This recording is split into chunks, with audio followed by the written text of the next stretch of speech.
G3 news వార్తలకు స్వాగతం. ముందుగా వార్తల్లోని ముఖ్యాంశాలు. గత పాలనలో ప్రజాస్వామ్య విలువలు దెబ్బతిన్నాయన్న కవిత. సోషల్ మీడియా విమర్శలపై అరెస్టుల ఆరోపణ. అహంకారంతో అధికారానికి దూరమయ్యారన్న వ్యాఖ్య. విమర్శలను స్వీకరించే సంస్కృతి అవసరమన్న సూచన. లడ్డూ వివాదంలో మాటల్లో జాగ్రత్త అవసరమన్న నారాయణ. దేవుడిని రాజకీయాల్లోకి లాగొద్దన్న సిపిఐ హెచ్చరిక. భక్తుల విశ్వాసాలపై ఆధారాలు లేకుండా ఆరోపణలు వద్దు అని వ్యాఖ్య. ఆధ్యాత్మిక అంశాలను రాజకీయాల. ఉపాధి హామీ పథకంలో నిధుల భాగస్వామ్యంపై కాంగ్రెస్ ఆందోళన. 60 నుంచి 40 నిష్పత్తితో రాష్ట్రాలపై పెరుగుతున్న భారం. 5,000 కోట్ల భారం పడుతుందన్న అంచనా. గ్రామీణ ఆర్థిక వ్యవస్థకు వెన్నెముక పథకాన్ని కాపాడాలని సూచన. రైతుల పరిస్థితి కూటమి పాలనలో దెబ్బతిన్నదన్న వేమారెడ్డి.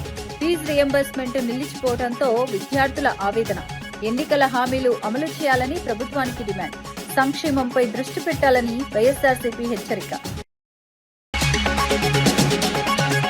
రీవెరిఫికేషన్ పేరుతో పెన్షన్లు నిలిపివేశారన్న ఆరోపణ. కొత్తగా ఎంతమందికి మంజూరు చేశారో వెల్లడించాలన్న డిమాండ్. 66 లక్షల మందికి మా హయాంలోనే పెన్షన్లన్న బొమ్మి ఇజ్రాయెల్. సామాజిక భద్రతపై ప్రభుత్వ నిర్లక్ష్యమంటూ విమర్శ. నల్లబాల కేసుపై సుప్రీంకోర్టు తీర్పు. బీఆర్ఎస్ కు చెందిన సోషల్ మీడియా కార్యకర్త నల్లబాలుపై పోలీసులు నమోదు చేసిన 3 కేసులను తెలంగాణ హైకోర్టు కొట్టివేసిన విషయం తెలిసిందే. ఈ కేసులు అక్రమమని పేర్కొంటూ హైకోర్టు స్పష్టమైన మార్గదర్శకాలు జారీ చేసింది. సోషల్ మీడియా అభిప్రాయాల పేరుతో అనవసరంగా కేసులు పెట్టరాదని కూడా సూచించింది. అయితే రాష్ట్ర ప్రభుత్వం ఈ తీర్పును సవాల్ చేస్తూ సుప్రీంకోర్టులో ఎస్ఎల్పీ దాఖలు చేసింది. దీనిపై స్పందించిన ఆర్ఎస్ ప్రవీణ్ కుమార్ కోట్ల రూపాయల ప్రజాధనాన్ని ఖర్చు చేసి పెద్ద న్యాయవాదులను పెట్టి నల్లబాలను జైలుకు పంపించాలని ప్రభుత్వం ప్రయత్నించిందని ఆరోపించారు. కానీ సుప్రీంకోర్టు హైకోర్టు తీర్పుని సమర్థిస్తూ ఎస్ఎల్పీని కొట్టివేసిందన్నారు. కర్ణాటక ప్రభుత్వం హైకోర్టు మార్గదర్శకాలను అమలు చేస్తే తెలంగాణ ప్రభుత్వం ఇప్పటికీ వాటిని అమలు చేయలేదని విమర్శించారు. ప్రజాస్వామ్యంలో అభిప్రాయ స్వేచ్ఛకు ఇది ఒక కీలక తీర్పని పేర్కొన్నారు. అదేవిధంగా ఈరోజు డీజీపీ గారికి ఇంకొక రిప్రజెంటేషన్ కూడా మేము ఇచ్చినాం. మా social media activist, BRS social media activist Nallabalu alias Shashidhar Goud ఎవరైతే ఉన్నారో ఆయన మీద 3 అక్రమ కేసులు పెడితే గౌరవ హైకోర్టు తెలంగాణ 3 అక్రమ కేసులను కొట్టేసి పోలీసులు సోషల్ మీడియా యాక్టివిస్టుల మీద అక్రమ కేసులు పెట్టకూడదు అని చెప్పి మార్గదర్శకాలు ఇచ్చింది. కానీ చూడండి రేవంత్ రెడ్డి నిర్వాహకం ఎట్లుందో. కోట్ల రూపాయలు ఖర్చు చేసి ఆ ప్రజాధనాన్ని తీసుకుని పోయి ఆ ప్రజాధనాన్ని సుప్రీంకోర్టులో టాప్ నాచ్ అడ్వకేట్లందరి ముందర పెట్టి మీరు ఏమైనా చేయండి ఈ నల్లబాల్ అనటాన్ని జైలుకు పోవాల్సిందే అని చెప్పి ఎస్ఎల్పీ ఒకటి సుప్రీంకోర్టులో ఫైల్ చేస్తే గౌరవ సుప్రీంకోర్టు ఆ ఎస్ఎల్పీని కొట్టేసి తెలంగాణ హైకోర్టు నల్లబాలుకి ఏదైతే ఊరటిచ్చిందో ఆ ఊరటిని కరెక్ట్ అని చెప్పింది. చెంప చెల్లు అనిపించింది గౌరవ సుప్రీంకోర్టు మరి తెలంగాణ ప్రభుత్వానికి. అదేవిధంగా గౌరవ హైకోర్టు తెలంగాణ నల్లబాలు కేసు విషయంలో గొప్ప మార్గదర్శకాలు ఇచ్చింది. పోలీసు వాళ్ళు ఏ విధంగా కూడా సోషల్ మీడియా యాక్టివిస్టులను అక్రమంగా వేధించకూడదు. రాజ్యాంగం ఇచ్చిన 19వ అధికరణం క్లాజ్ 1 ప్రకారం ఇది ఫ్రీడమ్ ఆఫ్ స్పీచ్ కిందికి వస్తుంది అని చెప్పి మరి గౌరవ హైకోర్టు చెప్పింది. ఒక్కసారి విషయం ఏంటంటే పక్కనుండే కర్ణాటక గవర్నమెంట్ ఏమో తెలంగాణ హైకోర్టు ఆర్డర్లను బేస్గా చేసుకుని మార్గదర్శకాలు ఇచ్చింది. ఇప్పటి వరకు తెలంగాణ ప్రభుత్వం ఒక్క మార్గదర్శకం కూడా ఇవ్వలేదు. పోలీస్ శాఖ మార్గదర్శకం ఇవ్వలేదు. అదే విషయాన్ని మేము ఇవాళ గౌరవ డీజీపీ గారికి నివేదించినాం. అయ్యా మరి పక్కన మీ పార్టీ పాలిస్తున్న కాంగ్రెస్ పార్టీ పాలిస్తున్న కర్ణాటక రాష్ట్రంలోనేమో సోషల్ మీడియా యాక్టివిస్టుల మీద తెలంగాణ హైకోర్టు ఇచ్చిన మార్గదర్శకాలు పాటించని చెప్తుంది. కూటమి ప్రభుత్వం అధికారంలోకి వచ్చిన తర్వాత రైతుల పరిస్థితి దెబ్బతిన్నదని మంగళగిరి వైఎస్ఆర్సీపీ ఇన్ఛార్జ్ దొంతిరెడ్డి వేమారెడ్డి తీవ్ర విమర్శలు చేశారు. రైతులకు ఇచ్చిన హామీలు అమలు కాలేదని, వ్యవసాయ రంగం సంక్షోభంలో పడిందని అన్నారు. ఫీజు రియంబర్స్మెంట్ నిలిచిపోవడంతో విద్యార్థులు ఇబ్బందులు పడుతున్నారని ఆవేదన వ్యక్తం చేశారు. ఎన్నికల సమయంలో పెద్ద హామీలిచ్చి ఇప్పుడు వాటిని అమలు చేయకుండా ప్రభుత్వం తప్పించుకుంటోందని విమర్శించారు. ప్రజలకు అవసరమైన సంక్షేమ కార్యక్రమాలపై దృష్టి పెట్టకుండా అబద్దపు ప్రచారాలతో కాలక్షేపం చేస్తోందని ఆరోపించారు. చంద్రబాబు ఇచ్చిన హామీలను వెంటనే అమలు చేయాలని డిమాండ్ చేశారు. రైతులు, విద్యార్థుల భవిష్యత్తు దృష్ట్యా ప్రభుత్వం బాధ్యతగా వ్యవహరించాలని సూచించారు. 52 ఎకరాలంట వైజాగ్, వాళ్ళకి అక్కడ ఏంటి సార్, అమరావతిలో ఏంటి డెవలప్ అవుద్ది, ఆ ప్రాంతం డెవలప్ అవుద్ది, ఆ చుట్టుపక్కల మా రైతులు కూడా సంతోషంగా ఇక్కడ పెద్ద ఇన్స్టిట్యూట్ వస్తుంది, మా పొలాలు కూడా కొద్ది బాగుంటాయి, ఏదో అనుకుని వాళ్ళు ఆశపడతారు. అచ్చేయండి. అలాంటివి చేయకుండా మీరు కావాల్సిన వాళ్ళందరికీ మీరు ప్రభుత్వ స్థలాలను పప్పు బిల్లలాగా వదిలేయటానికి 52 ఎకరాలంట వైజాగ్, వాళ్ళకి అక్కడ ఏంటి సార్, అమరావతిలో ఏంటి డెవలప్ అవుద్ది, ఆ ప్రాంతం డెవలప్ అవుద్ది, ఆ చుట్టుపక్కల మా రైతులు కూడా సంతోషంగా ఇక్కడ పెద్ద ఇన్స్టిట్యూట్ వస్తుంది, మా పొలాలు కూడా కొద్ది బాగుంటాయి, ఏదో అనుకుని వాళ్ళు ఆశపడతారు. అచ్చేయండి. అలాంటివి చేయకుండా మీరు కావాల్సిన వాళ్ళందరికీ మీరు ప్రభుత్వ స్థలాలను పప్పు బిల్లలాగా వదిలేయటానికి. వితంతువులు, 60 ఏళ్లు నిండిన వృద్ధులకు ఈ ప్రభుత్వం వచ్చిన తర్వాత ఎంతమందికి కొత్తగా పెన్షన్లు మంజూరు చేశారో వెల్లడించాలని ఎమ్మెల్సీ బొమ్మి ఇజ్రాయిల్ ప్రభుత్వాన్ని ప్రశ్నించారు. తమ ప్రభుత్వ హయాంలో 66.34 లక్షల మందికి పెన్షన్లు అందించామని గుర్తు చేశారు. రీవెరిఫికేషన్ పేరుతో సుమారు 5 లక్షల మందికి పెన్షన్లు నిలిపివేశారని ఆరోపించారు. అర్హులైన లబ్ధిదారులను తొలగించడం వల్ల పేదలు తీవ్ర ఇబ్బందులు పడుతున్నారని అన్నారు. పారదర్శకంగా వివరాలు ప్రకటించాలని, పెన్షన్లు తిరిగి పునరుద్ధరించాలని డిమాండ్ చేశారు. సామాజిక భద్రతా పథకాలపై ప్రభుత్వం నిర్లక్ష్యంగా వ్యవహరిస్తోందని విమర్శించారు. 2024 సంవత్సరంలో జగన్మోహన్ రెడ్డి గారు ప్రభుత్వం దిగిపోయేసరికి, లేదు 2019 జగన్మోహన్ రెడ్డి గారు ప్రభుత్వం ఏర్పడేటానికి ఈ రాష్ట్రంలో 39 లక్షల మందికి పెన్షన్లు ఈ ప్రభుత్వం ఇవ్వడం జరిగింది. జగన్మోహన్ రెడ్డి గారు వచ్చిన తర్వాత సుమారు 27 లక్షల మందికి పెన్షన్లు పెంచి అర్హులైనటువంటి ప్రతి ఒక్కరికి కూడా జగన్మోహన్ రెడ్డి గారి టైంలో పెన్షన్లు ఇవ్వడం జరిగింది. అంటే ఈ రాష్ట్రంలో 66 లక్షల మందికి పెన్షన్లు ఇవ్వడం జగన్మోహన్ రెడ్డి గారి టైంలో జరిగింది. ఈ ప్రభుత్వం వచ్చిన తర్వాత 2024 టయానికి 66 లక్షల మందికి ఉన్నటువంటి పెన్షన్లే ఈ ప్రభుత్వము ఈ నెల ఫిబ్రవరి నెలకి 61 లక్షల మందికి మాత్రమే పెన్షన్లు ఇస్తుంది. అంటే సుమారు 5 లక్షల మందికి పెన్షన్లు ఎగ్గొట్టే పరిస్థితి. రీవెరిఫికేషన్ పేరుతో దివ్యాంగులకి సుమారు 1,00,000 మందికి. శ్రీశైలానికి కాలినడకన వచ్చే భక్తుల దర్శనాలను 30 రోజుల నుంచి 7 రోజులకు కుదించడం అన్యాయమని వైఎస్ఆర్సీపీ రాష్ట్ర అధికార ప్రతినిధి పుత్తా శివశంకర్ రెడ్డి విమర్శించారు. వీఐపీలకు ప్రాధాన్యత ఇచ్చి సామాన్య భక్తులను నిర్లక్ష్యం చేస్తున్నారని ఆరోపించారు. శివదీక్షలు తీసుకుని కాలినడకన వచ్చిన భక్తులు క్యూ లైన్లలో గంటల తరబడి నిలబడాల్సి వస్తోందని అన్నారు. అలాంటి పరిస్థితుల్లో లాఠీచార్జ్ చేయడం అమానుషమని పేర్కొన్నారు. ఈ ఘటనపై సీఎం చంద్రబాబు, పవన్ కళ్యాణ్, సంబంధిత మంత్రులు భక్తులకు క్షమాపణలు చెప్పాలని డిమాండ్ చేశారు. దేవాలయాల నిర్వహణలో భక్తుల మనోభావాలను గౌరవించాలని సూచించారు. మీటర్ల దూరము అడవిలో నడుచుకుంటూ వెళ్లి చెప్పులు లేకుండా ఆ యొక్క స్వామివారి దర్శించుకుంటారని అందరికీ తెలుసు. గతంలో దాదాపు 30 రోజుల పాటు ఈ శివస్వాములకి దర్శన భాగ్యం కల్పించేటువంటి ఏర్పాట్లు జరిగేటివి. ఈ సంవత్సరము ఆ 30 రోజులని కాస్త 7 రోజులకి కుదించి, ఆ 7 రోజులకు కుదించినప్పుడు మనకందరికీ తెలుసు, సామాన్యమైనటువంటి భక్తుడికి, ఇల్లిటరేట్ కూడా తెలుసు ఏంటంటే 30 రోజులు వచ్చే వాళ్ళు 7 రోజులకే కుదిస్తే ఆ యొక్క కూడలంతా కూడా 7 రోజులకే వస్తారు కదా అనేటువంటిది. ఆ జనాలంతా కూడా 7 రోజులు వస్తారని తెలుసు.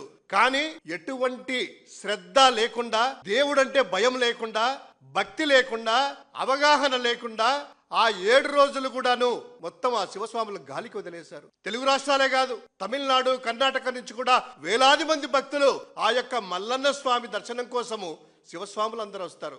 ఈ సంవత్సరం వచ్చినటువంటి వాళ్ళలో మీరు మీ వాళ్ళ కోసమై, విఐపి దర్శనాల కోసమై హాల్ట్ చేసి వీళ్ళందరినీ కూడాను క్యూలైన్లో బంధించి, కనీసం కింద శివస్వాములు చెప్పులు కూడా వేసుకోరు కదా, ఏ భక్తులు కూడా అక్కడికి కింద మ్యాట్లు కూడా లేకుండా మల్ల ఎండబెడతా ఉంటే, కింద కాళ్ళు కాలుతా ఉంటే, అక్కడ ఓం నమ శివాయ అని ఆ యొక్క జ్యోతిర్లింగం అంతా శైవక్షేత్రం ఓం నమ శివాయ అనేటువంటి నామకరణంతో విరజిల్లుతా ఉంటది. కానీ వీళ్ళు చేసిన పనికి, అయ్యా మమ్మల్ని కాపాడండి, మమ్మల్ని రక్షించండి, కనీసం మాకు మంచినీళ్ళు ఇవ్వండి, మా కాళ్ళు కాలుతున్నాయి, మాకు ఆ శివయ్య దర్శనం కల్పించండి అని ఆహాకారాలు, గింకారాలు, పాపం ఆ భక్తుల యొక్క ఆ వీడియోలు చూసుకుంటే తెలుస్తుంది. అంతేనా?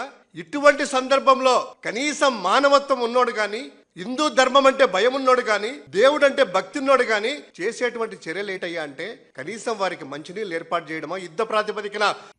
వైసీపీ అధినేత జగన్ అసెంబ్లీలో ప్రతిపక్ష హోదా అంశంపై గలమెత్తి సభలో ఉద్రిక్తత సృష్టించారని జనసేన ఎమ్మెల్యేలు లోకం నాగమాధవి, సుందరపు విజయ్ కుమార్ ఆరోపించారు. ప్రజా సమస్యలపై చర్చించడానికి కాకుండా కేవలం హోదా కోసం వచ్చి సభను అడ్డుకున్నారని విమర్శించారు. ప్రతిపక్ష హోదా ప్రజల సేవ కోసం వినియోగించాలే తప్ప వ్యక్తిగత రాజకీయ ప్రయోజనాల కోసం కాదని వ్యాఖ్యానించారు.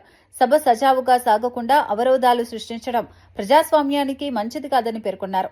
రాష్ట్ర అభివృద్ధి, సంక్షేమ అంశాలపై చర్చించాల్సిన సమయంలో రాజకీయ వాగ్వాదాలు సృష్టించడం సరికాదని అన్నారు. అసెంబ్లీ ప్రజల వేదిక అని, అక్కడ గౌరవప్రదంగా వ్యవహరించాల్సిన బాధ్యత ప్రతి సభ్యుడిపై ఉందని స్పష్టం చేశారు. ఆయన చూపించిన తీరు నిన్నను చాలా బాధగా అనిపించింది. మీరు ఒక పార్టీ పెట్టుకున్నారు కాబట్టి ఆ పార్టీ నుంచి మీరు స్పాన్సర్ చేసి మీ గుర్తు మీద మీ పార్టీ గుర్తు మీద గెలిచారు కాబట్టి ఆ ఉన్న 10 మంది పరిస్థితి ఏమవుతుంది? వాళ్ళు కూడా రాకూడదంట, ఈయన రారంట, వాళ్ళు రాకూడదంట. మరి రాయినప్పుడు ఎమ్మెల్సీలు ఎందుకు వాళ్ళకి పంపించారు? అది ఏంటి అసలు మీ స్ట్రాటజీ? నాకు అర్థం కావట్లా. మీ ఒక్కరు మాత్రం రాలేదని ఉన్నవాళ్ళు రాకూడదు, మరి ఆ పరిస్థితి ఏంటి? అలా ఎలా మీరు వాళ్ళ హక్కుల్ని కాపాస్తారు? ఓ పక్క చూస్తుంటే అబద్ధాలు, లోపల ఒకటి బయట ఒకటి. మీరు శాసనసభకి ఒక సభ్యుడిగా ఉన్నప్పుడు, మీరు అలా పిలిపించుకుంటున్నప్పుడు, మీరు వచ్చేటప్పుడు మీరు పూర్తిగా శాసనసభకి రాకపోతే సభ్యుడు అనే మాట ఎందుకు అనాలా మిమ్మల్ని?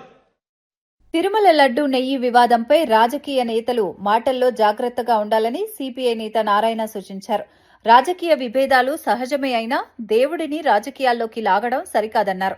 కోట్లాది భక్తుల విశ్వాసాలకు సంబంధించిన అంశమైనందున వ్యాఖ్యలు చేసే ముందు బాధ్యతగా ఆలోచించాలని కోరారు. దేవాలయ ప్రతిష్ట దెబ్బతింటే సమాజంపై ప్రభావం ఉంటుందని హెచ్చరించారు. ఆధారాలు లేకుండా ఆరోపణలు చేయటం వల్ల భక్తుల్లో అయోమయం పెరుగుతుందని అన్నారు. తిరుమల వంటి పవిత్ర క్షేత్రంపై వివాదాలు సృష్టించడం కంటే నిజానిజాలు వెలుగులోకి రావడం ముఖ్యమని పేర్కొన్నారు. రాజకీయ ప్రయోజనాల కోసం ఆధ్యాత్మిక అంశాలను వాడుకోవటం మంచిది కాదని, ప్రజల మనోభావాలను గౌరవించాలని సూచించారు. కోట్లాది మంది డివోటీస్ భక్తులు, నేను మన తెలంగాణకు వచ్చి చెప్తున్నాను, కోట్లాది మంది భక్తులు హత్య అయిపోతున్నారు, బాధపడిపోతున్నారు. గడ్డలో ఏం జరిగిందో ఏంటో వాళ్ళకి తెలియదు. కానీ కోట్లాది మంది భక్తుల్ని మనోవేదన గురి చేసే పద్ధతుల్లో అధికార పార్టీ కానీ ప్రతిపక్ష పార్టీ కానీ మాట్లాడబాకండి దయచేసి. సుప్రీంకోర్టు ఇన్వాల్వ్ అయింది, సీట్ ఎంతో జరిగింది. ఆయన పాత ఈవోని ఎస్కేప్ అయ్యే ప్రయత్నిస్తారు, చేయకూడదు, ఆయన ఉండాల్సిందే.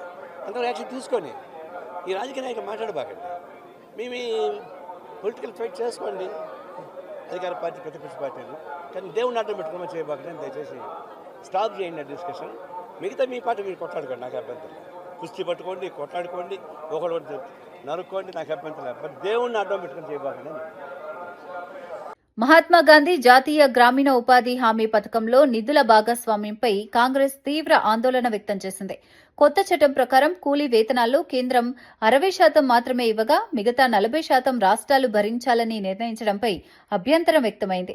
దీనివల్ల రాష్ట్రాలపై ఆర్థిక భారం పెరిగి పథకం బలహీనపడే ప్రమాదముందని పేర్కొన్నారు. ఆంధ్రప్రదేశ్పై సుమారు 5,000 కోట్ల భారం పడుతుందని అంచనా వేశారు. వేతనాలు సకాలంలో చెల్లించకపోతే కార్మికులు ఇబ్బందులు పడతారని, వలసలు పెరిగే అవకాశముందని హెచ్చరించారు. ఉపాధి హామీ పథకం గ్రామీణ ఆర్థిక వ్యవస్థకు వెన్నెముక అని, దాన్ని నిర్వీర్యం చేయకుండా కాపాడాలని డిమాండ్ చేశారు. కాంగ్రెస్ చేపట్టిన పరిరక్షణ యాత్రకు ప్రజలు మద్దతివ్వాలని పిలుపునిచ్చారు. గ్రామీణ ఉపాధి హామీ పథకాన్ని తొలగించేసి ఒక కొత్త చట్టం తెస్తారట, దానికి విబి గ్రామ్ అని పేరు పెడతారట. ఈ కొత్త పథకం ఇంకొక 6 నెలల్లో అమలవుతుందట. దీని విధి విధానాలు ఎలా ఉంటాయంటే, ఎట్లయితే ఉపాధి హామీ పథకంలో మన గ్రామాలు నిర్ణయించే ఏ పని చేసుకోవాలి అని గ్రామ సభలు పెట్టేవాళ్ళు. గ్రామ సభలో మా ఊరికి రోడ్డు కావాలా, బావి కావాలా, లేక చేనులో గట్లు కావాలా, లేక పూడికలు తీయాలా, అని ఆ గ్రామ సభలో ఉపాధి హామీ పనికి ఏమి చేయాలి అని నిర్ణయించేవాళ్ళు. కానీ ఇప్పుడు బీజేపీ తెస్తున్న ఈ కొత్త చట్టంలో గ్రామ సభల జోక్యమే ఉండదు. అసలు గ్రామ సభలు నిర్ణయించవు ఏ పని చేయాలి. అసలు గ్రామంలో ఏ పనులు ఇక నిర్ణయించరు. పక్కన ఎక్కడో ఒక ప్రాజెక్ట్ జరిగితే అక్కడ ఒక కాంట్రాక్టర్ కింద పని చేసేదానికి ఉపాధి హామీని కూడా అటాచ్ చేస్తారు. అంటే ఒక రోడ్డు పనో లేక ఒక ప్రాజెక్ట్ పనో జరిగితే వీళ్ళందరూ వెళ్లి అక్కడ పని చేయాలన్నమాట. అంటే ఆఖరికి ఇది ఎలా తయారవుతుందంటే గ్రామాలకు పనికొచ్చే ఉపాధి హామీ పనిగా కాకుండా ఆ కాంట్రాక్టర్ కు లేబర్ సప్లై చేయడానికి మాత్రమే ఈ ఉపాధి హామీ గ్రామాలు పనికొస్తాయి. ఇంత ఘోరంగా, ఇంత అన్యాయంగా, ఇంత దుర్మార్గంగా మహాత్మా గాంధీ పేరు పెట్టుకున్న ఉపాధి హామీ పథకాన్ని కూనీ చేయాలని చూస్తుంది బీజేపీ పార్టీ. అంతేకాదు ఇప్పుడు ఏకంగా ఇప్పటి వరకు అయితే పూర్తి నిధులు మొత్తము కేంద్ర ప్రభుత్వమే ఇచ్చేది. కానీ ఇప్పుడు ఏకంగా 60% మాత్రమే ఇస్తారట, 40% ఏకంగా ఎగ్గొట్టేస్తారట. రాష్ట్ర ప్రభుత్వాలే పెట్టుకోవాలట. మన రాష్ట్ర ప్రభుత్వం అన్ని డబ్బులు పెట్టుకునే పరిస్థితిలో ఉందని మీరు అనుకుంటున్నారా? జగన్మోహన్ రెడ్డి గారు 5 సంవత్సరాలు ముఖ్యమంత్రిగా ఉన్నారు. తర్వాత చంద్రబాబు గారు ఇప్పుడు ముఖ్యమంత్రిగా ఉన్నారు. అంతకు ముందు మళ్ళీ చంద్రబాబు గారు ముఖ్యమంత్రిగా ఉన్నారు. ఇప్పటికే మన రాష్ట్రంలో 14 లక్షల బీఆర్ఎస్ ఎమ్మెల్సీ కల్వకుంట్ల కవిత సంచలన వ్యాఖ్యలు చేశారు. గత బీఆర్ఎస్ పాలనలో ప్రజాస్వామ్య విలువలు దెబ్బతిన్నాయని ఆమె విమర్శించారు. సోషల్ మీడియాలో చిన్న వ్యాఖ్య చేసిన వారిని కూడా పోలీసులతో అరెస్టు చేయించేవారని ఆరోపించారు. అహంకారం పెరిగి ప్రజల స్వరాన్ని అణిచివేసే విధంగా వ్యవహరించడంతోనే బీఆర్ఎస్ అధికారానికి దూరమైందని పేర్కొన్నారు. ప్రజాస్వామ్యంలో విమర్శలను స్వీకరించే సంస్కృతి అవసరమని, అభిప్రాయ భేదాలను అణిచివేయడం సరికాదని సూచించారు. ప్రజల భావోద్వేగాలను గౌరవించే ప్రభుత్వమే నిలబడుతుందని అన్నారు. సోషల్ మీడియా యుగంలో ప్రజల స్వరాన్ని అణిచివేయడం సాధ్యం కాదని, ప్రజలు అన్ని విషయాలను గమనిస్తున్నారని తెలిపారు. భవిష్యత్తులో ప్రజాస్వామ్య పరిరక్షణ కోసం బలమైన వ్యవస్థ అవసరమని ఆమె అభిప్రాయపడ్డారు. ఇచ్చిన తెల్లారేమైంది, అన్ని పార్టీలు ఇళ్ళకే విలీనమైంది. నువ్వు ఎవరిని కోటేసినా ఇళ్ళకే వస్తారనేటటువంటి పరిస్థితి వచ్చింది. అన్నిటికన్నా ఎక్కువ ప్రజాస్వామ్య విలువలు అనేటటువంటి కాలరాయబడ్డాయి. ధర్నా చౌక్ ఎత్తేసిండ్రు. అసహనం ఎక్కువైపోయింది. ఎవరన్నా ఫేస్బుక్లో ఒక చిన్న కమెంట్ పెడితే ఎత్తుకొచ్చి పోరగాళ్ళని అరెస్ట్ చేసి కొట్టుడు పెట్టిరు. ఎవరన్నా యూట్యూబ్లో ఒక చిన్న మాట మాట్లాడితే ఎత్తుకొచ్చి పోరగాళ్ళని అరెస్ట్ చేసి పెట్టిండు. అది నచ్చలేదు తెలంగాణ ప్రజలకు. అందుకే అధికారానికి దూరమైన అహంకారం అనేటటువంటిది, ఆ యొక్క సహనశీలత లేకపోవడం అనేటటువంటిది కరెక్ట్ కాదు. హైదరాబాద్ మాదాపూర్ పరిధిలోని కానామెట్ సర్వే నెంబర్ 55లో హైడ్రా చేపట్టిన కూల్చివేతలతో ఉద్రిక్తత నెలకొంది. అర్ధనారీశ్వర ఆలయం సమీపంలోని అక్రమ దుకాణాలను అధికారులు తొలగించగా ముందస్తు నోటీసులు ఇవ్వలేదని స్థానికులు, పూజారులు అభ్యంతరం వ్యక్తం చేశారు. అకస్మాత్తుగా కూల్చివేతలకు దిగడాన్ని వ్యతిరేకిస్తూ రోడ్డుపై నిరసన చేపట్టారు. పరిస్థితి ఉద్రిక్తంగా మారడంతో భారీగా పోలీసులు మోహరించారు. అధికారులు మాత్రం చట్టబద్దమైన ప్రక్రియలో భాగంగానే చర్యలు తీసుకున్నామని స్పష్టం చేశారు. స్థానికులు తమ జీవనాధారాలను కోల్పోతున్నామని ఆవేదన వ్యక్తం చేశారు. ఉద్రిక్తతను అదుపులోకి తీసుకురావడానికి అధికారులు, పోలీసులు చర్చలు జరిపారు. ప్రస్తుతం పరిస్థితి అదుపులో ఉన్నప్పటికీ ఉద్రిక్త వాతావరణం కొనసాగుతోంది.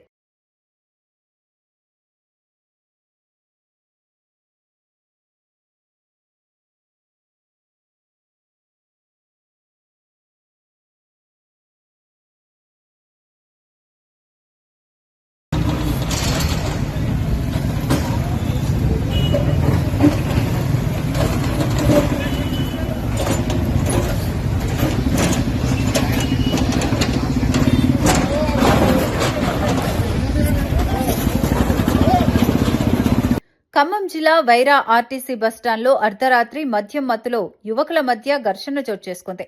బస్టాండ్ పక్కన ఉన్న కూల్ డ్రింక్ షాపు వద్ద 2 వర్గాల యువకులు పరస్పరం దాడులకు దిగారు. మాటల తగవు కాస్త చేతల మీదకు వెళ్లడంతో వాటర్ క్యాన్లు, కూల్ డ్రింక్ బాక్సులతో ఒకరిపై ఒకరు దాడి చేశారు. ఈ ఘటనలో పలువురు యువకులు గాయపడ్డారు. సమాచారం అందుకున్న పోలీసులు వెంటనే సంఘటనా స్థలానికి చేరుకుని యువకులను చెదరగొట్టారు. బస్టాండ్ పరిసర ప్రాంతాల్లో కొంతసేపు ఉద్రిక్తత నెలకొంది. ఘటనపై కేసు నమోదు చేసి దర్యాప్తు చేపట్టారు. రాత్రి వేళల్లో బస్టాండ్ ప్రాంతంలో భద్రతను పెంచుతామని పోలీసులు తెలిపారు.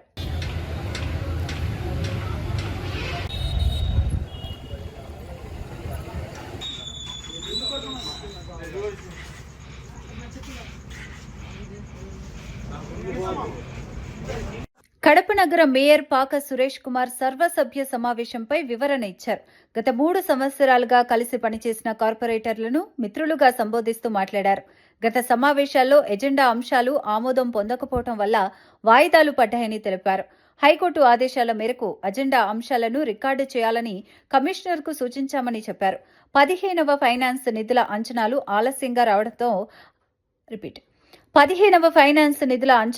ఆలస్యంగా రావడంతో అజెండా సిద్ధం చేయడంలో జాప్యం జరిగిందని వివరించారు. ఫిబ్రవరి 10న సమావేశం నిర్వహించేందుకు అజెండాలు సభ్యులకు పంపించామని తెలిపారు. సర్వసభ్య సమావేశం జరపాలన్న ఉద్దేశంతోనే చర్యలు తీసుకుంటున్నామని స్పష్టం చేశారు. దానికి కొద్దిగా టైం తీసుకోవడం జరిగింది. దాని తర్వాత మేము సెక్రటరీ గారికి, ఎందుకంటే సర్వసభ్య సమావేశం పెట్టాలంటే అజెండా అనేది ప్రామాణికం కాబట్టి ఆ అజెండాను తయారు చేయమని చెప్పేసి 12/1/2026 తేదీన అప్పుడు సెక్రటరీకి ఒక లెటర్ ఇవ్వడం జరిగింది మేయర్ గారు. దాని తర్వాత వాళ్ళు ఇంకా అప్పటికి కూడా ప్రపోజల్ రెడీ చేయకపోతే 28/1/2026 తేదీ కూడా వాళ్ళకు సెక్రటరీకి గౌరవ కమిషనర్ గారికి కూడా చెప్పడం జరిగింది. చెప్పిన తర్వాత 15th ఫైనాన్స్ గ్రాంట్, ఎందుకంటే అది పెండింగ్ పడిందంటే గతంలో జరిగిన మీటింగు అవి ఆ అంశాలు ఆమోదించాలా వద్దా అని చెప్పేసి పాలకవర్గానికి అధికారులకు మధ్య కొంచెం సంఘర్షణ వాతావరణం జరిగింది. అప్పుడు పాలకవర్గం సభ్యులంటే సురేష్ అన్న గారు కోర్టులో వేయడం జరిగింది. అప్పుడు ఉన్న ఎమ్మెల్యే గారు అందరూ కూడా. అది జడ్జిమెంట్ వచ్చేదానికి లేట్ అయింది. జడ్జిమెంట్ వచ్చిన తర్వాత కోర్టు తీర్పు ఇచ్చింది. ఏవైతే మీటింగ్ జరిగిందో ఆ మీటింగు మినిట్స్ మీరు రికార్డ్ చేయండి అని చెప్పేసి. దాని తర్వాత కూడా కొద్ది రోజులు ఆ మినిట్స్ చేయకపోవడం వల్ల అజెండాను తయారు చేయకపోవడము, దాంతో కొంచెం లేట్ అయిన తర్వాత నేను 2 నోటీసులు ఇచ్చిన తర్వాత కమిషన్ గారు మేము కూలంకషంగా చర్చించి త్వరితగతిన మీటింగ్ పెట్టాలన్న ఉద్దేశంతో అజెండా ప్రిపేర్ చేయమని చెప్పాము. చేయమన్న తర్వాత 15th ఫైనాన్స్ సంబంధించిన నిధులు రావడము, వాటిని కూడా అజెండాలో పెట్టాల్సిన ఉద్దేశంతో ఆ 15th ఫైనాన్స్ యొక్క వాళ్ళ లైన్ ఎస్టిమేషన్ వేయడానికి ఇంజనీరింగ్ సెక్షన్ వాళ్ళు లేట్ చేయడం జరిగింది. లేట్ చేసిన తర్వాత మేము అజెండా తయారు కావడమే దాదాపుగా 1వ తేదీ రాత్రికి అజెండా ప్రిపేర్ చేయడం జరిగింది అధికారులు. దాని తర్వాత ఇప్పుడు మనం మీటింగ్ పెట్టాలంటే 7 days ముందు ఎవరికైనా, అది ఎక్సెప్షియో మెంబర్స్ కావచ్చు, కార్పొరేటర్లకు కావచ్చు, కోఆప్షన్ మెంబర్స్ కావచ్చు, అందరికీ కూడా 7 రోజుల ముందు ఈ మీటింగ్ అజెండాను పంపించాల్సిన అవసరం ఉంటుంది. అందుకు అప్పటికప్పుడు తెప్పించి మళ్ళీ 11వ తేదీ నుంచి అసెంబ్లీ జరుగుతుందని చెప్పేసి ఉద్దేశంతో అసెంబ్లీ కంటే ముందు మనకు, ఎందుకంటే 2వ తేదీ మనం అజెండా తయారు చేస్తే 7 days అంటే ఖచ్చితంగా 10వ తేదీ వస్తుందని చెప్పి ఉద్దేశంతో మనం అజెండాను అప్పటికప్పుడు చేసి 2వ తేదీ అందరికీ ఎక్సెప్షియో మెంబర్స్కి కూడా అందరికీ కూడా పంపించడం జరిగింది. అంటే మా ఉద్దేశం ఏంటంటే ఎప్పటికి కూడా మీటింగ్ పెట్టాలా, ప్రజా సమస్యలు చర్చించాలా, అజెండాలో పొందుపరచాలన్న ఉద్దేశంతో మా పాలకవర్గం అయితేనేమి అందరం కూడా ప్రయత్నం చేశామని చెప్పేసి తెలియజేస్తున్నాం. ఏదో వాళ్ళు మా మిత్రులు చెప్పినట్టు ఎమ్మెల్యే గారు ఉన్నారు, వాళ్ళను మనము ఇది చేయము అన్న ఉద్దేశం ఎక్కడా కూడా మా పాలకవర్గానికి అనేది ఎక్కడా లేదు. ఎందుకంటే అసెంబ్లీ 11వ తేదీ జరుగుతుంది, 10వ తేదీ మీటింగ్ ఉంటుంది. మీటింగ్కి వాళ్ళందరూ కూడా వస్తే అర్థవంతమైన చర్చ జరుగుతుందన్న ఉద్దేశంతోనే మీటింగ్ను మేము. మంత్రాలయం నియోజకవర్గం కౌతాలం మండలం నదిచాగిలో శ్రీ తొంటదార్యస్వామి జాత్ర మహోత్సవం ఘనంగా జరిగింది. ఈ కార్యక్రమానికి పలు రాజకీయ నాయకులు, ప్రముఖులు ముఖ్య అతిథులుగా హాజరయ్యారు. పరమ పూజ్య డాక్టర్ సిద్ధలింగ మహాస్వాములు అతిథులను ఆశీర్వదించి జ్ఞాపికలు అందజేశారు. సామూహిక వివాహాలు నిర్వహించగా వేలాది మంది భక్తులు పాల్గొన్నారు. కర్ణాటక, ఆంధ్రప్రదేశ్ నుంచి భక్తులు భారీగా తరలివచ్చారు. భక్తులకు దాసోహం ఏర్పాటు చేసి అన్నప్రసాదం పంపిణీ చేశారు. ఆధ్యాత్మిక వాతావరణంలో కార్యక్రమం కొనసాగింది. భక్తులు స్వామివారి దర్శనం చేసుకుని ప్రత్యేక పూజల్లో పాల్గొన్నారు. జాతరను విజయవంతంగా నిర్వహించేందుకు నిర్వాహకులు అన్ని ఏర్పాట్లు చేశారు.